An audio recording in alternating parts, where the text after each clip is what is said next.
All right, guys, Goboy32 here, checking out. So we're sitting out here in the Freedom Shack, and we're getting ready to do a really cool video. This is the fun part that I like to have. This is not going to the range. This is all the crazy stuff. But in any case, what we want to do, and a lot of people are going to say this is blasphemy, and I know where you're coming from, and it's okay. Relax. But we're going to do a comparison between two barrels from one extreme to the other. Now, this guy right here, this is the Bear Creek Arsenal. This is a stainless steel barrel. This has a mid-length gas system, and we're going to be taking a look at it. But Bear Creek Arsenal sent this thing out because I wanted them to be part of this deal. What I am doing is I'm trying to root for the underdog. This is an $80 barrel, and we are going to compare it to this guy right here. This is a proof barrel. This is their full stainless steel barrel. One of the reasons why, and we'll get into this later on, why I wanted a full stainless steel barrel is because I've heard things about the carbon wrap. They're pretty good, but what I want is a barrel that's not going to not deform, but the point of impact shift after 20, 30, 40 rounds. Because in a 3-gun event, you may be running through a jungle run, like the one we did down there at Clinton House. We had one we were shooting out to 500 yards, then we had a jungle run where it was like 24 rounds consecutively, and then we had to jump back in and start shooting back out to 500 yards. When you have a shift in impact, well, that could be a problem. But in any case, here's the proof barrel. So what we're going to do now is we're going to do a side-by-side comparison of these guys. And that's one of the deals. This whole series is going to be really neat in that we're going to do a side-by-side comparison as to why you pay $2,500 for a rifle when we have another rifle over here that may be under $400. And how will they compare with one another in a course of fire or a competition. So it's going to be fun. This is a fun series. This is kind of going to be kind of cool. For the most part, all these things were purchased. I did have some contributors. Optics Planet did some stuff. They sent some stuff into the channel. We got some trigger manufacturers who sent some stuff in. But the idea is that we're going to build the best rifle we can on a budget, and then the best rifle we can, with the exception of some considerations, like I'm not going with a carbon fiber handguard because I really don't think that that's a necessary thing, but it's going to be fun. So let's get on. We're going to take a look at these things. I'm going to bring them down. We're going to put the bore scope in it, see what the bore looks like on these things, and do side-by-side comparisons. It'll be fun. I will tell you this. We are doing something new. I am going to accurize both of these rifle uppers. As a matter of fact, what we're planning on doing is I'm going to go ahead, I'm going to put this upper together with using the Bear Creek Arsenal, and we're going to take it out and see how it works. And we're going to accurize it using this Wheeler Accurizer flush thingy, whatever it is, as well as we are going to seat the barrel using this Loctite 609. Should be fun. Let's get on with the comparison, but I just wanted to give you a little insight on items that I think are going to be fun on this deal. Here we go. Stand by. All right, guys, here we go, man. We've got two barrels here. One is $80. The other one I bought through Big Daddy Unlimited with a considerable discount. But typically these things are about $540, $500, whatever. I decided that I wanted to really put together an awesome 3-gun, kind of like a hand-me-down rifle to my son that would always be in the family. Of course, they'll always be in the family. Anyway, let's do this. First of all, the Bear Creek Arsenal comes wrapped up just like this. I've actually taken and opened this thing up. It comes wrapped in a piece of, what do you call that? Styrofoam. Let's go ahead and open it up. Look at that. And that's actually really, really nice looking piece of stainless steel. All right, so this right here is the barrel from Bear Creek Arsenal. As you can see, it's a stainless steel barrel. Let's go to some of the details. This thing's chambered in 5.56, unlike the proof barrel, which is chambered in 2.23. Now, what's the difference?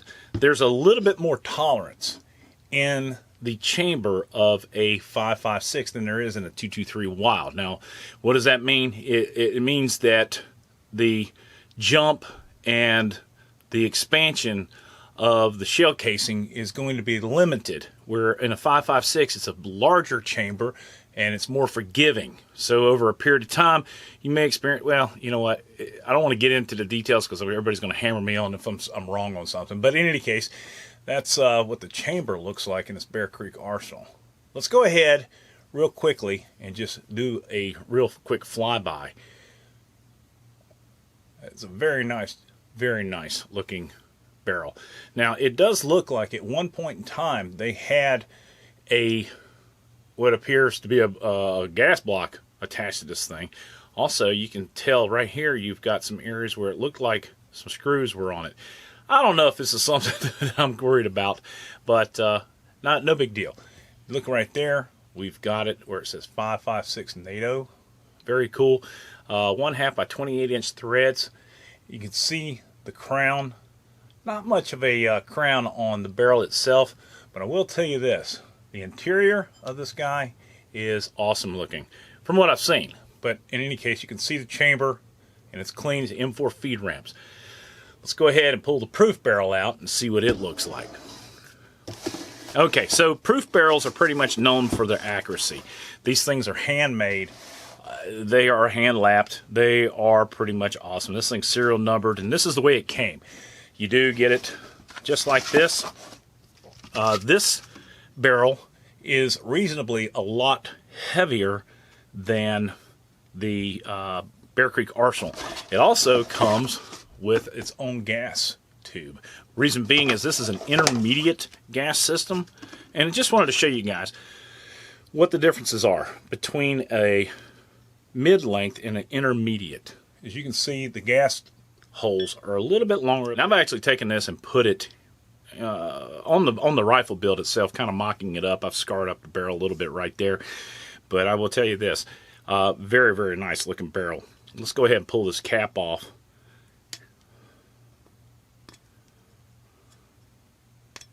Without tearing up my fingernails here. Alright. So, from the front to the rear, you can see the barrel extension right there. One of the things that I noticed is that the barrel extension, these little pieces right here, this is a little bit bigger than the guy is over here on the Bear Creek Arsenal. Both of these guys are 416 stainless steel. This one is a 223 Wild, of course, and I want to show you what the differences are in the crown. You can see, really neat. Let's see if I can make sure that's focused in. Alright, so the crown you can see on the proof barrel is very nicely machined. There's not a crown that's put in on the Bear Creek Arsenal. Of course, you're talking about $80. But look at those two. Very nice. Let's take a look at the barrel extensions and the feed ramps. The detail on the proof barrel is just a little bit more refined than it is on the Bear Creek Arsenal, as you can see right there. Inside the chambers, you can almost see the difference in the size of the chambers from a 223 Wild to a 556.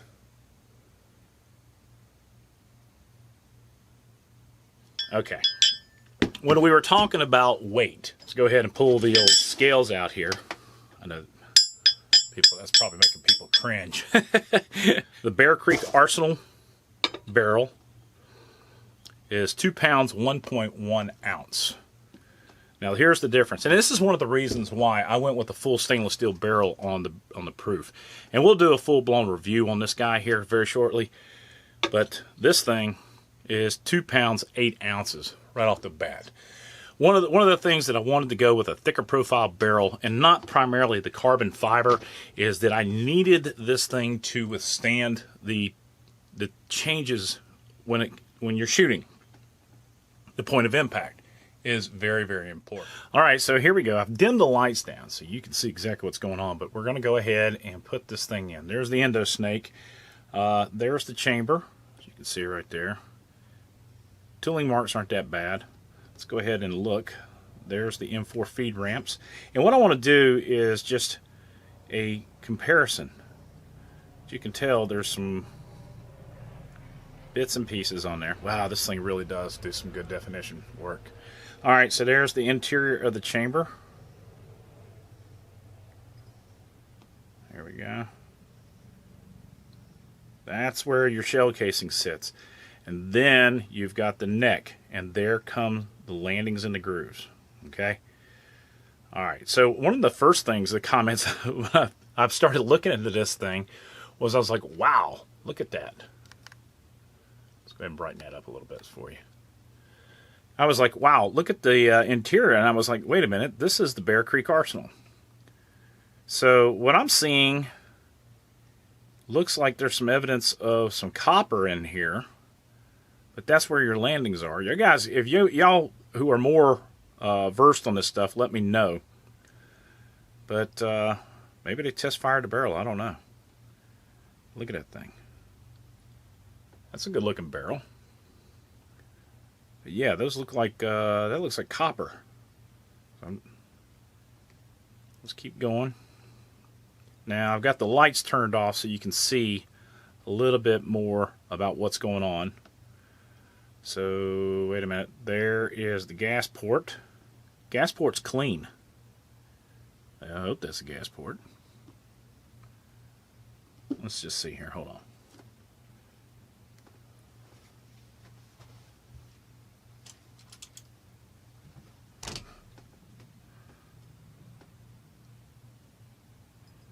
Do I have anything I can stick in that motherfucker? A needle, perhaps. Itty bitty fucking. Yep, that's the gas port. That is a very tiny hex head.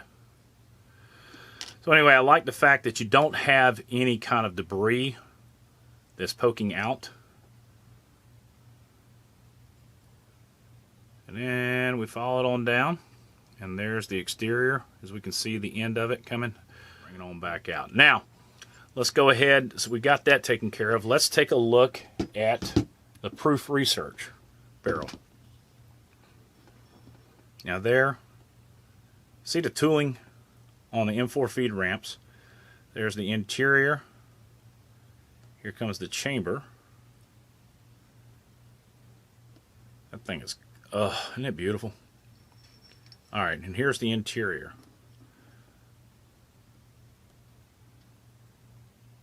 That's pretty cool looking, isn't it?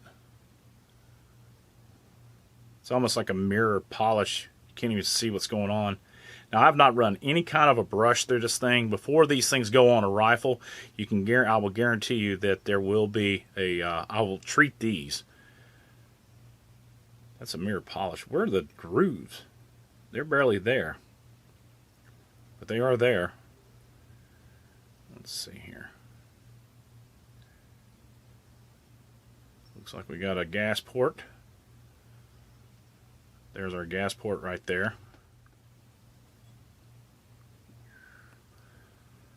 There you go. That gives you a little bit more definition. Maybe if I turn the lighting down on this thing a little bit, you could see it better.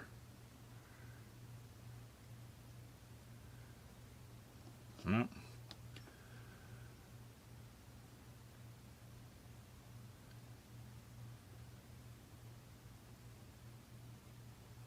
Interesting.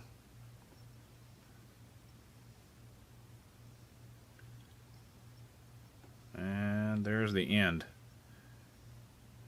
But you can see those landings.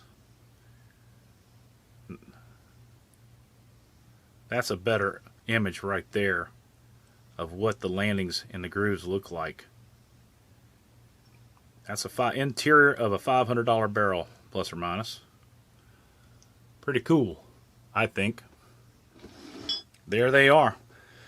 So what we're going to do is I'm going to go ahead and accurize the upper receiver on these guys. I'm going to do them at the same time. So basically, when you accurize, we're going to take this guy right here. This is the AR-15 receiver lapping tool from Wheeler. Now, there's a lot of other brands that are out there. It's probably a lot better than this, but this was available on Amazon. And we're going to use a 220 grit lapping compound. And like I said, a 609, we're going to go ahead and secure those to the upper receiver. But there it is, man. Proof Research. That is a gorgeous barrel. She does smar up a little bit. but I will tell you this. I'm really looking forward to putting this thing through its paces. So let's do this. We're going to take a mil-spec upper receiver. This guy right here is actually going to get the Rainier Arms Ultra Match set. So we're going to have basically a lot of fun. It's Good Old Boy 32. Sport the red, white, and blue. God bless America. God bless his men, women in uniform, 24/7 for our freedom. Freedom. Man, I tell you what, you always pull for the underdog. But this will be an interesting story if this guy shoots as good as this guy. So there you go. It's Good Old Boy 32. I'm out.